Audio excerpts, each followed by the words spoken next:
విశ్వాసం గెలిచిన క్షణం. ప్రియ స్నేహితులారా, మనకు ఈరోజు ప్రభువు చెప్పిన ఒక వాక్యం గుర్తు చేస్తాను. మీకు ఆవగింజంత విశ్వాసం ఉన్న ఎడల మీకు అసాధ్యమైనది ఏదీ ఉండదు. మత్తయి సువార్త 17వ అధ్యాయం 20వ వచనం.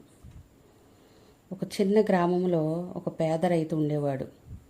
అతని పొలానికి పక్కనే ఒక పెద్ద రాయి ఉండేది.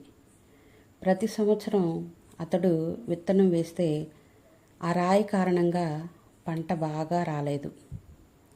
చాలామంది పొరుగువారు ఈ రాయి చాలా పెద్దది, ఎప్పటికీ కదలదు అని చెబుతూనే ఉండేవారు.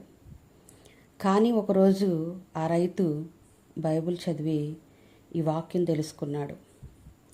నీవు ఈ పర్వతాన్ని చూసి పోయి సముద్రములో పడమని చెప్పిన ఎడల అది జరుగును. అతడు విశ్వాసంతో ప్రతిరోజు ఆ రాయి దగ్గర నిలబడి, నా దేవుడు నిన్ను కదిలించగలడు అని ప్రకటించాడు. కొన్ని రోజులకు ఒక రహదారి నిర్మాణం కోసం ప్రభుత్వం అక్కడ రాయిని త్రవ్వి తీసుకుపోయింది.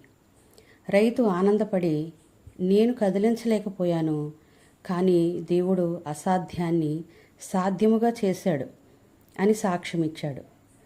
మన జీవితంలో కూడా ఇలాంటి రాళ్ళు, వ్యాధి, కష్టాలు, భయాలు అడ్డుపడవచ్చు. మన శక్తికి అవి అసాధ్యం, కానీ దేవుని వాక్యం చెప్తుంది, నమ్మిన వానికి సమస్తము సాధ్యమే. చిన్న విశ్వాసం కూడా దేవుని చేతిలో గొప్ప అద్భుతాన్ని చేస్తుంది. ప్రార్థన. ప్రభువా, మా జీవితంలో అసాధ్యముగా కనిపించే రాళ్లను నీవు తొలగించుము. మా విశ్వాసాన్ని పెంచి నీ శక్తిని అనుభవించినట్లు చేయుము. యేసు నామములో ప్రార్థించుచున్నాము. అప్పటి వరకు దేవుని సమాధానం మీకు తోడై ఉండునుగాక. దేవునికే మహిమ.